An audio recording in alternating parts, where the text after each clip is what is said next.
नमस्कार जय हिंद विद्यार्थियों। इस वीडियो में हम लोग बात करेंगे कि मंडी निरीक्षक एग्जाम के लिए जो 28 तारीख को होने वाली है, 28 नवंबर को, उसके लिए किस प्रकार से हम लोग तैयारी करें, अंतिम रणनीति कैसे होनी चाहिए, रिवीजन कैसे करें, कौन कौन से सब्जेक्ट को ज़्यादा महत्व देना है, इस सारे विषयों में इस वीडियो में बात करने वाले हैं। इस वीडियो को पूरा देखें। अगर आप इस वीडियो के लिए सीरियस हैं या इस एग्जाम के लिए सीरियस हैं तो पूरा देखिए। चलिए शुरू करते हैं।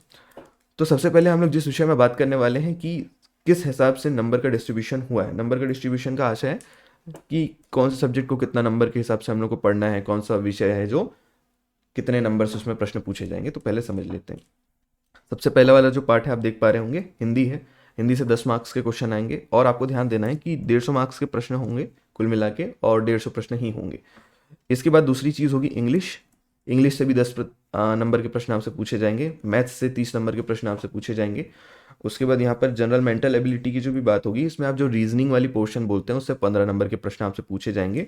जनरल नॉलेज का जो प्रश्न होता है उससे 35 मार्क्स के प्रश्न पूछे जाएंगे, आप जिसको इंडियन जीएस के नाम से जानते होंगे, जिसमें भारत के बारे में हम लोग को थोड़ा बहुत नॉलेज होना चाहिए। भूगोल, अर्थशास्त्र हो गया आपका, और कई कई चीज़ें वो इसमें। तो बच्चों को ध्यान रखना है कि इसमें से करंट अफेयर नहीं आएंगे। करंट अफेयर का जो पोर्शन है इसमें से तैयारी नहीं करना है। कहने का मतलब 35 नंबर के बिल्कुल स्टैटिक पार्ट ही आने वाली है, डायनेमिक पार्ट का टेंशन नहीं लेना है। हम लोग कभी भी पढ़ाई करते हैं तो एक पार्ट होता है स्टैटिक, एक पार्ट होता है डायनेमिक। स्टैटिक का आशय क्या होता है भाई? ऐसा पार्ट जिसको एक बार पढ़ लिए तो उसका कोई टेंशन नहीं हो, बार बार नहीं बदलता, तो इसको स्टैटिक पार्ट बोलते हैं। डायनेमिक पार्ट का मतलब होता है करंट अफेयर, जो बदलते रहता है, तो उसको हम लोग को थोड़ा सा ज़्यादा ध्यान देना होता है। तो ये वाला जो आपका एग्जाम आप जिसकी तैयारी कर रहे हैं उसमें जो ये डायनेमिक पार्ट है उसका 15 नंबर पहले से तय है, तो वो वहीं से आने वाला है, तो उसमें ज़्यादा घबराने की जरूरत नहीं होती। उसके बाद सीजीडीएस की जो बात होती है ना, छत्तीसगढ़ का सामान्य अध्ययन वाली जो बात होती है, उससे 15 मार्क्स के आते हैं। अब यहाँ पर बच्चे लोग अक्सर क्या करते हैं कि इसमें से एक हरिराम की एचआर पब्लिकेशंस की बुक आती है, वो पूरा रट लेते हैं, और पूरा रटने से उनको मिलने वाले मार्क्स कितने होते हैं? 15। उससे ज़्यादा मार्क्स नहीं मिलने होते। तो हम लोग को यहाँ पर ज़्यादा जोर देना है कि नहीं देना है, इसमें थोड़ी देर बाद हम लोग चर्चा करेंगे, तो वीडियो आप आगे देखते रहिए, समझ आते रहेगा। इसके बाद जैसे अगला जो पोर्शन है, लास्ट पोर्शन आप बोल सकते हैं, पोर्शन नंबर सी का बेसिक नॉलेज ऑफ कंप्यूटर। इसमें हम लोग कंप्यूटर की जो चीज़ें होती हैं उसको बेसिक रूप से पढ़ना होता है। 10-12 चैप्टर लगभग इसमें होते हैं पढ़ने के लिए, और इसमें 20 मार्क्स आपके आ जाएंगे। लेकिन इस पर ध्यान क्या देना है कि आखिरी टाइम पे हम लोग को कितना गहराई से पढ़ना है या कौन कौन से पोर्शन पढ़ने नहीं पढ़ने वाली बात हम लोग थोड़ा सा देर में आगे करने वाले हैं। फिलहाल यहाँ तक की चीज़ें अगर आप समझ पाओगे, ये वाली जो पीडीएफ है ये आपको मेरे टेलीग्राम चैनल पे मिलेगी। अगर आप किसी भी एग्जाम की तैयारी कर रहे हैं तो टेलीग्राम चैनल ज़रूर ज्वाइन कर लें, फ्री है, और उसमें बहुत सारी चीज़ें मैं डालते रहता हूँ। कोई भी हमारी कोर्सेज वगैरह चालू होती तो भी उसमें आपको इन्फॉर्मेशन मिल जाती, पीडीएफ वगैरह मिल जाती, वीडियो रिलीज होती, लाइव क्लासेस होती, वहाँ मिल जाती। तो आप लोग वहाँ जाकर जरूर ज्वाइन कर लें, मस्ट है। चलिए आगे देखते हैं। अब हम लोग बात करेंगे कि कौन सा पोर्शन हम लोग पहले तैयार करें जो ज़्यादा हमारे लिए फायदेमंद हो, और कौन सा पोर्शन रोज पढ़ें, और कौन सा पोर्शन एक बार पढ़ के छोड़ दें, ऐसा टाइप से। तो यदि आप लोगों का कंप्यूटर, देखो इतने दिन से अगर आप लोग मोबाइल चला रहे हो, इंस्टाग्राम, फेसबुक, कई ठोक चीज़ें हैं, अगर आप ठीक से चला रहे हैं तो यहाँ पर से कुछ क्वेश्चंस जो आएंगे, बेसिक नॉलेज ऑफ कंप्यूटर के जो कुछ क्वेश्चन आएंगे, उसको लगभग लगभग आप लोग बना लोगे, उसमें ज़्यादा आपको समस्या नहीं आएगी।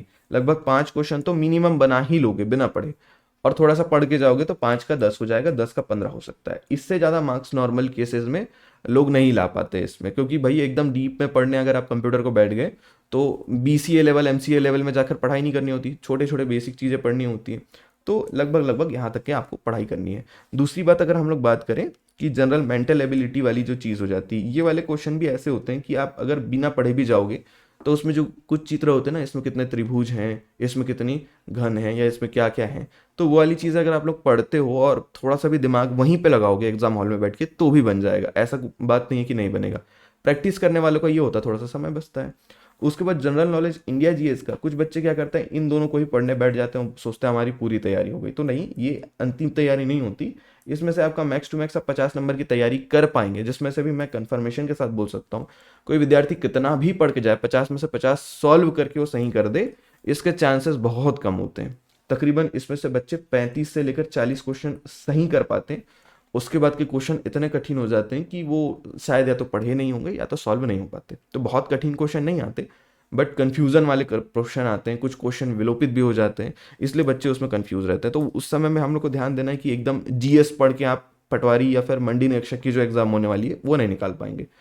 तो यहाँ पर आपको 2-4 चीज़ें अच्छे से साथ में पढ़नी होंगी, जैसे कि इंडियन जीएस या सीजीजीएस है, इसको पढ़ते समय जो क्वेश्चन एकदम इम्पॉर्टेंट है, कुछ पोर्शन एकदम इंपॉर्टेंट होते हैं, उसके बारे में भी मैंने टेलीग्राम पे अपडेट किया, कुछ पीडीएफ वगैरह मैं डालते रहता हूँ सीजीजीएस के कौन कौन से टॉपिक आपको पढ़ने हैं, तो उसको जाके आप एक बार पढ़ सकते हैं, है ना। एसआई वगैरह के साथ जो रिलेट हो रहा है, देखो हर एग्जाम के लिए टॉपिक अलग अलग इंपॉर्टेंट होते हैं, तो आपको ये समझना है कि जो चीज़ आप एसआई के लिए पढ़ रहे हैं या जो चीज़ सीजीपीएससी के लिए पढ़ रहे हैं वो व्यापम के लिए बिल्कुल इंपॉर्टेंट नहीं है। इंपॉर्टेंस जो होता है अलग अलग एग्जाम के हिसाब से अलग अलग हो जाता है। तो इस बात को जिस दिन आप समझ जाते हैं ना कि अगर आप पटवारी की तैयारी कर रहे हैं तो वो एग्ज़ाम बिल्कुल ही अलग है, और जो अलग अलग मंडी निरीक्षक की एग्ज़ाम हो गई वो बिल्कुल ही अलग है। पैटर्न दिखता सब सेम है, लेकिन पैटर्न अंदर से पूरा चेंज होता है। इसलिए बच्चे जब बहुत सारी एग्जाम की एक साथ तैयारी करते हैं ना तो नहीं निकल पाते। तो जब आप मंडी निरीक्षक के बारे में पढ़ाई कर रहे हो ना, तो ये 15 आने वाले जो 15-14 दिन हैं, मुझे नहीं पता वीडियो कब देख रहे हैं, हो सकता है अब 10 दिन बचे हों तब देखते हूँ, तब आपकी मेहनत थोड़ी ज़्यादा बढ़ जाएगी। और प्रतिदिन अगर आप 10 घंटे की पढ़ाई करते हो तो मैं 150 घंटे लगभग आपके पास है, ये मान के चलता हूँ।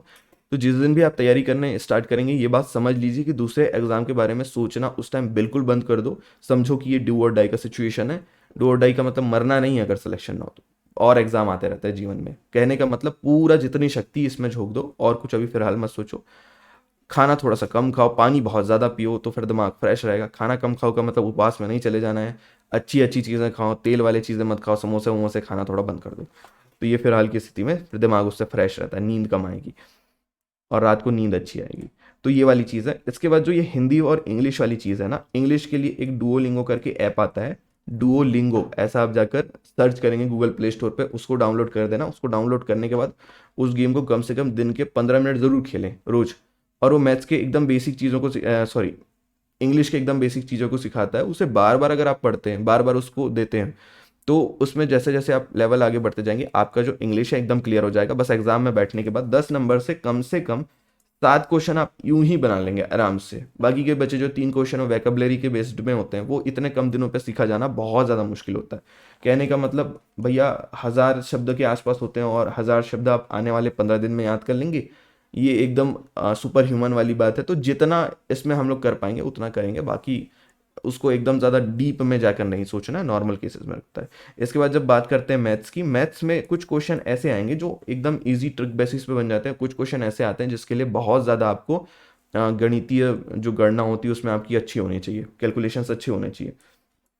फॉर एग्जाम्पल जैसे कि अगर ब्याज वगैरह के जो क्वेश्चन आ गए, लाभ हानि के क्वेश्चन आ गए, तो ये वाले क्वेश्चन में आपको फॉर्मूला भी याद रखना होता है, और दूसरा मेथड भी याद रखना होता है, और तीसरी आपकी कैलकुलेशन भी ठीक होनी चाहिए। मैथ्स में 3 चीज़ होते हैं, फॉर्मूला हो गया, एक चीज़ आप बोल सकते हैं मैथमेटिक्स में आपकी जो चीज़ें होती वो है, और एक चीज़ जिसको हम लोग बोलते हैं मेथड, कैसे करना है, फॉर्मूला कैसे लगाना है, कैसे यूज़ करना है। तो एम से मेथड है, एफ से फॉर्मूला है, और सी से कैलकुलेशन है। तो ये तीनों चीज़ें आनी चाहिए। इसके अतिरिक्त मैथ्स बनाने के लिए आपको पहाड़े बिल्कुल याद होने चाहिए, वर्ग याद होने चाहिए, वर्गमूल याद होने चाहिए। वर्गमूल यानी अंडर रूट के अंदर ऐसा जो निकालते हैं, ये चीज़ें याद होनी चाहिए।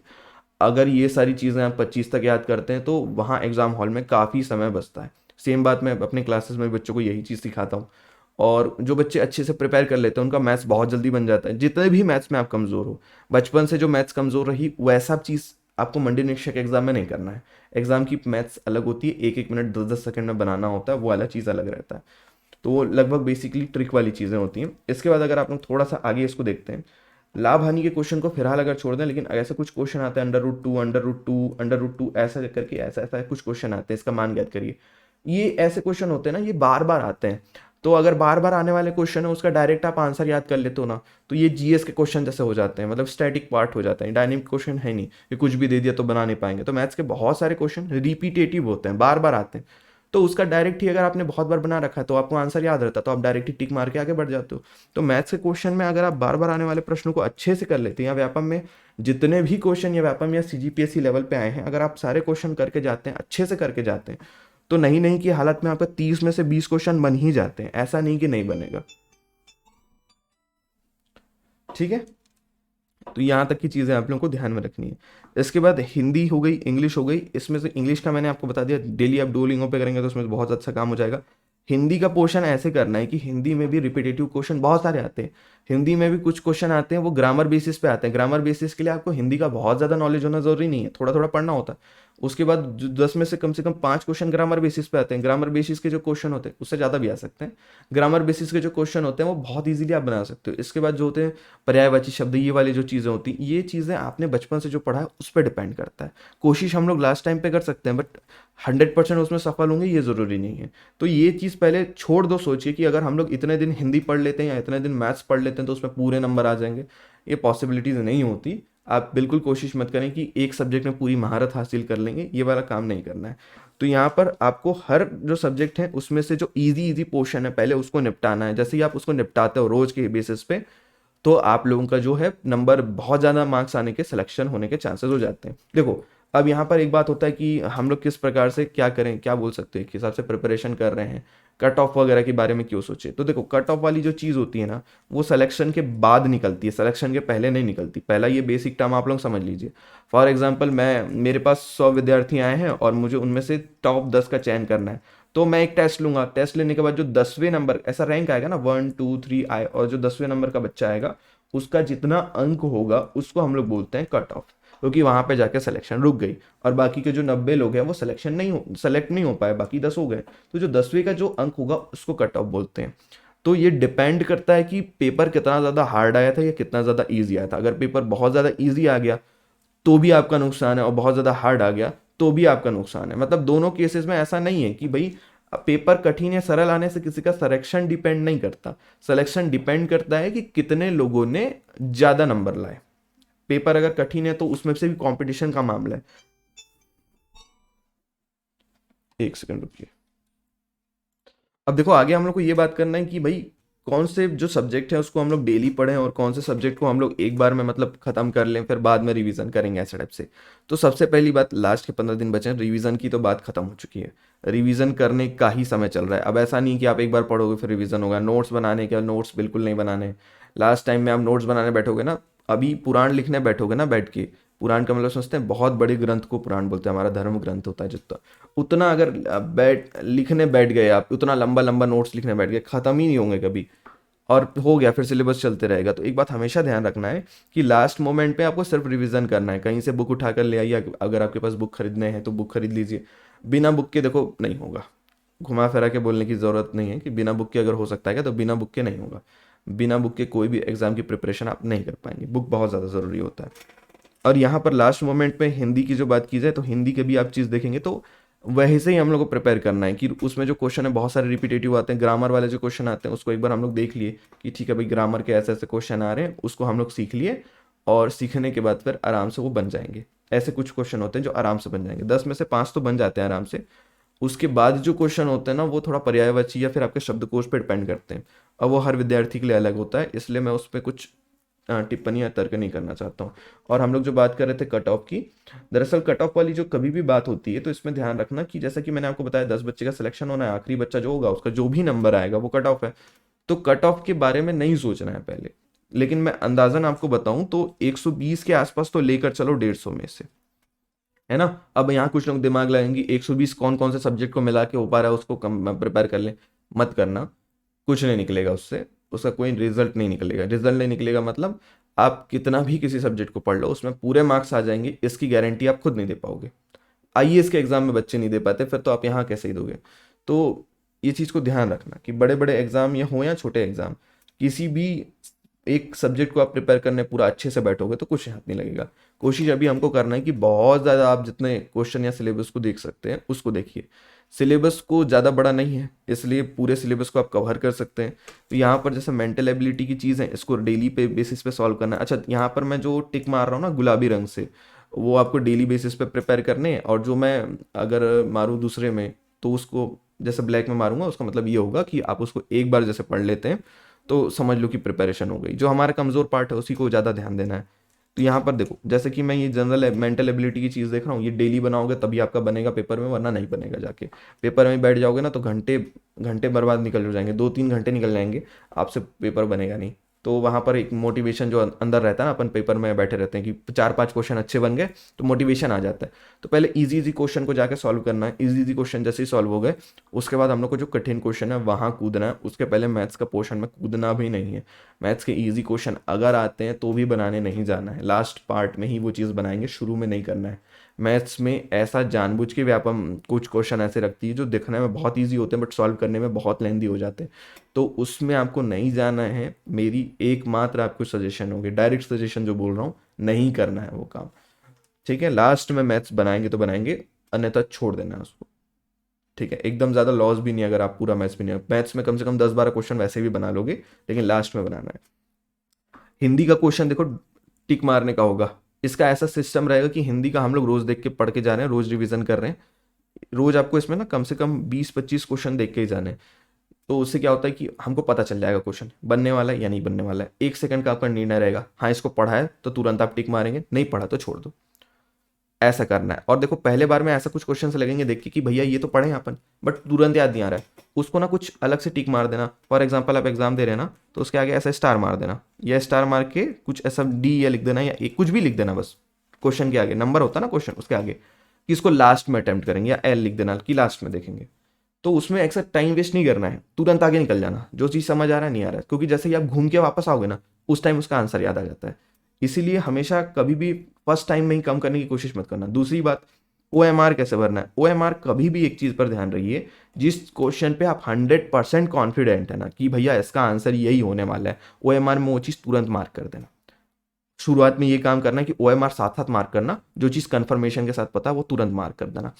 और जो चीज़ कंफर्मेशन के साथ नहीं पता है पहले तो गिनती भी करते चलना, कि साथ में आप जैसे हर पेज होता है ना तो पेज के ऊपर में गिनती लिख देना। मैं हर बार ये बच्चों को बताता हूँ, पता नहीं वो करते कि नहीं। जैसे इसमें से आपको पता है कि 4 क्वेश्चन कन्फर्म सही है तो ऊपर 4 लिख दो, और अगला पेज जैसा शुरू होता है, क्या है, एक पेज में आपका हिंदी में लिखा रहता है, एक पेज में इंग्लिश में लिखा होता है, तो इधर वाला पेज का कोई मतलब होगा नहीं अगर आप हिंदी मीडियम से हैं। फिर पलटिए उसको, फिर यहाँ पर अगले पेज के फिर शुरुआत में यहाँ लिख दीजिए। तो अगले पेज में जैसे 3 क्वेश्चन सही हुए तो 4+3 लिख देना, और अगले पेज के फ्रंट में 4+3 करके 7 लिख देना। ऐसा करते करते आप आगे ले जाना उसको। तो इससे ना लास्ट मोमेंट में आपको पता चल जाएगा कि देखो भैया अगर मेरे 60 या 70-80 क्वेश्चन के आसपास बन गए हैं तो बिल्कुल धैर्य बना के रखना है, और टाइम देखना है कितना बचा है, और आराम से मैथ्स के क्वेश्चन को सॉल्व करना है। अगर वो सॉल्व करने आते हैं आपको, तो नहीं आते तो बाकी जो क्वेश्चन बाद में लास्ट में करेंगे वाला देखें, उसको देखना। कितना भी आप बेकार हो पढ़ाई में, आपने बहुत दिन से पढ़ाई नहीं किया हो, कुछ भी नहीं किया हो, तब भी 150 में से मैक्सिमम आप बोले तो 40 क्वेश्चन तो सबके बन जाएंगे। 40 से 50 क्वेश्चन सही होंगे ही होंगे, इससे कम तो होता नहीं है। हाँ ये मैटर है कि आपने लास्ट टाइम में भी पढ़ाई नहीं की तो ये भी करना मुश्किल हो जाएगा, लेकिन लास्ट टाइम में अगर आप पढ़ाई करके जाएंगे तो 50 क्वेश्चन बन जाएंगे, 50-60 तो सबके बन जाते हैं। लेकिन कोशिश करिए, अगर आपके अच्छे से आप लास्ट टाइम में प्रिपेयर करते हैं तो 70-80 बना लोगे। 70-80 बन गया ना, 90-100 यानी 20 क्वेश्चन आपके लिए बहुत मुश्किल नहीं है। 20 क्वेश्चन बड़े ध्यान से आप बनाएंगे, बन जाएंगे, सिलेक्शन हो जाएगा। लास्ट टाइम में मोमेंट में यही रखना कि ये जो 20 क्वेश्चन है, ये जो लास्ट का मिनट है, ये मेरा सिलेक्शन तय करेगा, मेरी नौकरी तय करेगा, मेरे भविष्य के आने वाले बच्चे, परिवार, सबके लिए ये फ्यूचर का मार्क है। ये चीज़ ध्यान रखना, लास्ट टाइम में ये चीज़ सोचना जो जो मैं बोल रहा हूँ, तो फिर वहाँ पर एक अलग सा मोटिवेशन आएगा, और आप बड़े ध्यान से एक एक क्वेश्चन को वहाँ पर मार्क करते चलना कि इसका आंसर ये हो सकता है, इसका आंसर ये हो सकता है। जिसमें ज़्यादा कॉन्फिडेंट हो उसको OMR में मार्क करके जाना।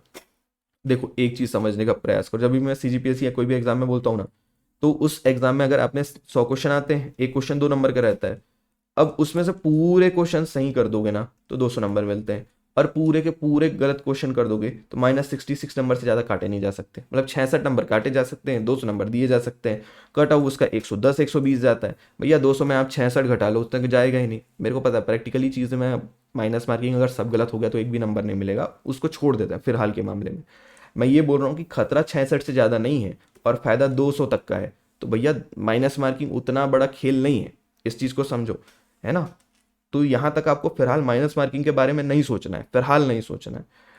एग्जाम अब आ गया है लास्ट टाइम, अब तो नहीं सोचना है। अगर आपने पहले से प्रिपरेशन बहुत ज़्यादा अच्छे से की है तब आप माइनस मार्किंग वगैरह की स्ट्रेटेजी बना सकते हो।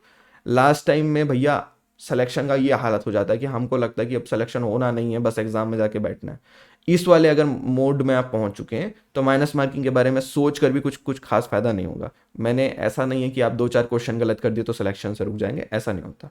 है ना। 2-4 क्वेश्चन 3-4 क्वेश्चन गलत होना चलता है, उतना कोई बहुत बड़ा इशू नहीं आ जाएगा। लेकिन जो मैं चीज़ बोल रहा हूँ उसको ध्यान से देना। आप कम से कम 120 क्वेश्चन अटेम्प्ट मारने की सोच कर जाओ, 120 क्वेश्चन बिल्कुल अटेम्प्ट मार के आओ। क्वेश्चन जो ज़्यादातर आप छोड़ोगे, मेरे ख्याल से मैथ्स में छोड़ सकते हो, है ना, इंग्लिश में छोड़ सकते हो, और मैं ये बोल सकता हूँ कि मेंटल एबिलिटी के कुछ क्वेश्चन छोड़ सकते हो। तो भाई इसमें से इंग्लिश के 2-3 क्वेश्चन से ज़्यादा तो छोड़ोगे नहीं, मैथ्स के कम से कम 10-12 क्वेश्चन छोड़ोगे। तो ये मान के चलो कि भाई आप 30 क्वेश्चन छोड़ने वाले हो, और 30 क्वेश्चन इन सब से कुछ ना कुछ से आप 30 क्वेश्चन छोड़ सकते हो, उससे ज़्यादा क्वेश्चन आपको छोड़ने भी नहीं है। वो हो गया कि अगर आपको कन्फर्मेशन लास्ट में पता चले कि देखो भैया सिलेक्शन नहीं हो पाता, फिर आप तुक्का मारना स्टार्ट करो। जब कन्फर्मेशन पता चल गया कि अब तो सिलेक्शन होगा ही नहीं, बहुत ज़्यादा हम लोग पढ़ कर आए थे लेकिन वो सारे क्वेश्चन फंसे नहीं, तो फिर वो तुक्का मारने का टाइम आ जाता है। उसके बाद वो चीज़ें आपकी लक में आ जाती हैं। जो भी भगवान को आप मानते हो उनका नाम लो, एक एक करके टिक मारते जाओ, तो ये चीज़ ज़्यादा फायदे करती है। कभी कभी किसी का लक अच्छा होता है तो सिलेक्शन हो जाता है। मंडी निरीक्षक में ज़्यादा मेंस वेंस का एग्जाम तो है नहीं, तो आप डायरेक्ट सेलेक्ट भी हो सकते हैं। तो ये वाली पूरे पोर्शन को ध्यान में रखकर चलिए। कभी भी आप पढ़ाई कर रहे हैं तो सबसे पहले तो अपना नौकरी को देखें, नौकरी मिल जाएगी ये सोच कर ही चलें। और कम जॉब हैं, कम पोस्ट हैं, ये सब दिमाग में लाओ ही मत। आरक्षण वाली बात तो सोचा भी मत करो। जितने भी बच्चे होते हैं आरक्षण के बारे में सोच कर चलते हैं, कट ऑफ सोचो ही मत। कम क्यों सोचते हो, ज़्यादा की सोचो ना, तब तो ज़्यादा में जाओगे। तो बहुत सारे बच्चे ऐसे होते हैं कि आप ही के जो मान के चलिए SC ST जो होते हैं ना, जिनका वो मुझसे अक्सर बच्चे पूछते हैं कि सर SC का कट ऑफ कितना जाएगा, इसका कट ऑफ कितना जाएगा। तो कट ऑफ का मत सोचो, 120 क्वेश्चन तो मिनिमम क्वेश्चन आप सॉल्व करके आएंगे, उससे ज़्यादा भी कर सकते हैं अगर आपको लगे तो। बाकी टिक विक मारने में पढ़ने में भी बहुत टाइम लग जाता है, इसलिए मैं 120 क्वेश्चन ही बोलता हूँ। सब कुछ अटेम्प्ट करके आने की मत सोचो, टाइम कम पड़ता है वहाँ पे। तो दिमाग को पहले से ट्रेन करके जाओ क्या करना है घर से, और वहाँ जाके उस हिसाब से देखो। पहले तो क्वेश्चन पेपर पूरा एक बार देख लो, सरल सरल क्वेश्चन बना के। आपके हिसाब से पेपर आया है तो बेस्ट है, फिर आप जैसा सोच रहे हो वैसे ही आगे चलने दीजिए। और आपको लगा कि पेपर मेरे हिसाब से नहीं आए हैं, तो फिर वहाँ पर तुक्का ही मारना है, और तुक्का ही मारना है तो थोड़ा सोच समझ के तुक्का मारना है। तो वो चीज़ आप देख लीजिएगा, ये पहले ही डिसाइड हो जाएगा। पहले के 15 मिनट में आपको ये चीज़ें पता चल जाएंगी। जो क्वेश्चन पढ़ के गए हो पहले के 15-10 मिनट में आपके वो पूरे OMR में छप जाएंगे। वो चीज़ आपको समझ आ जाएगा कि भैया अगर मैं सेलेक्ट होने की हालात में हूँ, तो उसके बाद की जो बची हुई समय है उसको आराम से लेना है। तो बस 2 चीज़, दिमाग ठंडा रखना, पानी लेकर जाना, पीते हुए रहना, मामला ठीक रहेगा। तो यहाँ तक की स्थिति में आपको जो चीज़ें हिंदी के वैकेबुलरी वाली जो भी चीज़ होंगी उसको डेली पढ़ना। पर्यायवाची शब्द है, ये शब्द है, वो शब्द है, हल्के फुल्के जो ग्रामर वाली चीज़ें उसको डेली बेसिस पे देखो, तभी वो चीज़ बनेगी। वरना एग्जाम हॉल पे वो बहुत ज़्यादा समय लेगी, और वहाँ याद आना होना होता है ना तो 1 सेकंड में आ जाता है, और नहीं आना होता हो ना तो 3 घंटे कम पड़ जाते हैं। इंग्लिश का भी वैसा सिस्टम रहेगा कि ग्रामर जो चीज़ आपको अच्छे से पता है ना, वो अगर वो डुओलिंगो आप डेली बेसिस पे वो गेम खेल रहे हो तो फिर आपका इंग्लिश बहुत अच्छा हो जाता है, उसमें कोई दिक्कत की बात नहीं होती। तो वहाँ से जो मार्क्स आने होते हैं वो वैसे भी मिल जाएंगे, तो उसका ज़्यादा टेंशन मत लेना, वो डेली करना है। मैथ्स की चीज़ ऐसी है ना कि उसको आप डेली बेसिस पे बनाइए। जो क्वेश्चन आप कैलकुलेशन करते हैं, पहाड़े वहाड़े पढ़ते होते हैं, उसको डेली बेसिस पे ना पढ़ो लिखो या याद करो तो बेटर रहता है। उसके बाद जनरल मेंटल एबिलिटी, ये भी डेली आपको करनी है। जनरल नॉलेज ऐसा चीज़ है, हिस्ट्री विस्ट्री एक बार अच्छे से पढ़ लो, उसमें से जो आपको बहुत ज़्यादा कठिन लगता है उसको अलग से लिख के रख लो कि भैया ये वाला पोर्शन कठिन है। उस पोर्शन को बस डेली डेली डेली, जो आपको लगता है ना ये मैं भूल जाता हूँ, उसको उसको उसको बस बार बार देखते रहिए, बाकी को देखने की जरूरत नहीं है। इसके बाद अगर आप बात करते हैं करंट अफेयर्स की, तो करंट अफेयर्स गिने चुने आते हैं। देखो करंट अफेयर 15 मार्क्स का है। इस मार्क्स में ना आसपास की जो करंट अफेयर की कोई भी यूट्यूब में वीडियो उठा के देख लो, या आसपास यूट्यूब की वीडियो देखने से बेटर है आप इधर उधर जाइए। कुछ आपके पास अगर विकास परक हो गया, विकास परक तो वार्षिकी अभी आया नहीं है, बाकी जब आएगा उसको भी आप प्रिपेयर कर सकते हैं। बट फिलहाल की स्थिति में करंट अफेयर्स के लिए आपको क्या करना है कि जो बड़े बड़ी घटनाएं हुई हैं, बड़े बड़े जो प्रशासनिक परिवर्तन होते हैं उसको ज़्यादा ध्यान देना है। उसमें से ज़्यादा क्वेश्चंस आते हैं तो वहाँ से देख लेना। अभी जैसे कि नोबेल पुरस्कार हो गया, उसमें से कुछ क्वेश्चन आपको देखने मिलेंगे, खेल के ओलंपिक से कुछ क्वेश्चन मिले देखने के लिए मिलेंगे, उसको पढ़ लेना, वहाँ से क्वेश्चन आते हैं तो ज़्यादा फायदे करेंगे। तो इसमें बहुत ज़्यादा लगे नहीं रहना कि सुबह से शाम तक करंट अफेयर्स नहीं करना है ना। तो अभी ओलंपिक्स में कुछ लोगों ने मेडल जीता है, वहाँ से 1-2 क्वेश्चन आपको देखने मिल सकते हैं। उसके बाद CGGS के लिए ना ये पूरा बच्चे क्या करते हैं, हरिराम की बुक उठा देते हैं। 470-80 मेरे ख्याल से 560 पेज हैं लगभग, उसमें पढ़ने बैठोगे ना 560 पेज इतने दिन में पलटा नहीं पाओगे। उसमें जो लिखा है ना सिर्फ ऊपर से पढ़ नहीं पाओगे, अंडरलाइन नहीं कर पाओगे, इतना समय नहीं है अभी। तो उसमें से ना जो पोर्शन आपको लगता है कि आ सकता है, इंपॉर्टेंट है, उसको पढ़ना है। या फिर मैंने जो PDF दे रखी होगी डाल रखा है उसमें, उसको आप लोग देख लेना, उसमें जो टॉपिक है उसको पढ़ लेना। उसमें से उस टॉपिक को अगर कवर करते जाओगे तो कवर करने के बाद उसमें टिक मान लेना, ये हो गया ये हो गया ये हो गया करके। तो उस हिसाब से टॉपिक को जल्दी जल्दी कवर कर लो, यही बेस्ट है। अभी इसमें बहुत ज़्यादा समय मत देना, केवल 15 मार्क्स का, इसमें कुछ सिलेक्शन वलेक्शन होना नहीं है। 15 मार्क्स का मतलब ये है कि इंग्लिश हिंदी आप मिला के पढ़ लेते हो, जिसमें से टॉपिक बहुत कम है। इंग्लिश हिंदी में बहुत कम टॉपिक है, वो आप पढ़ लिए, उसमें से आप ये मार्क्स कवर कर लोगे। तो इसमें एकदम ऐसा नहीं करना कि भैया रोज अब इतने दिन से कुछ ना कुछ परीक्षा की तैयारी कर रहे हैं, तो ये 15 मार्क्स में से कम 5 मार्क्स तो बन ही जाएंगे इतने दिन से अगर तैयारी कर रहे हो। और एग्जैक्ट आज आके तैयारी करना स्टार्ट करो तो फिर थोड़ा मुश्किल मामला है, ठीक है। और एक दो क्वेश्चन ऐसा मत सोचना कि सर एक बुक बता दो जिसमें से तैयारी हो जाए, एक बुक नहीं है। इसके लिए आपको एचआर की बुक करनी पड़ेगी, और जनरल मेंटल एबिलिटी के लिए भी कुछ बुक्स आती हैं मार्केट में। एक बुक मैं उसके लिए प्रेफर नहीं करता क्योंकि हर बार वो चेंज होती रहती हैं, तो आप कई बुक उसके लिए कर सकते हैं। जनरल नॉलेज के लिए आप लूसेंट की बुक करें तो बेटर रहेगा, और दो चार बुक आते हैं उसको भी कर सकते हैं। आप एनसीईआरटी पढ़ें तो बेस्ट है, छत्तीसगढ़ की बुक जो आती है ना, वो जो बोर्ड की आती है वो पढ़ें तो भी बेस्ट है, 10वीं तक की पढ़ना रहता है तो। और करंट अफेयर्स वाली जो चीज़ है, ये आप रोज़ अगर न्यूज़ भी देखते हो या फिर न्यूज़ को फॉलो करते हो, पेपर वेपर देखते हो, छत्तीसगढ़ के बारे में जो आ रहा है वो देखते हो, इंडिया के बारे में जो ज़्यादा आ रहा है वो देखते हो, तो ये वैसे भी बन जाना होता है क्वेश्चन। अब ये ऐसा क्वेश्चन रहता है कि आप अगर रोज़ न्यूज़ वगैरह देखने के आदी हैं तो आराम से बन जाता है। और अगर आप न्यूज़ वगैरह नहीं देखते, अचानक से याद करोगे, बोलोगे लास्ट क्वेश्चन में, तो कुछ याद होता है कुछ याद नहीं होता। वो बोल सकते हैं ना कि निशाने पे लगा चुक गया, वैसा टाइप से चीज़ होती है। बेसिक नॉलेज ऑफ कंप्यूटर का सिस्टम ये है कि आप इसके लिए कंप्यूटर की लूसेंट की बुक आती है, आप वो पढ़ें तो बेटर रहेगा। ये भी थोड़ा अपडेट होते रहता है, तो इसमें मैक्सिमम क्वेश्चन जो आता है वो लेटेस्ट करंट अफेयर टाइप से तो थोड़े क्वेश्चन दे देता है कि अभी ये चल रहा है, यूट्यूब चल रहा है, यूट्यूब में क्या देखा जाता है, वीडियो देखा जाता है नहीं देखा जाता, ऐसे छोटे छोटे क्वेश्चन आते हैं। तो आप तो यूट्यूब में ये वीडियो देख रहे हैं तो ये सारे क्वेश्चन तो बन ही जाएंगे।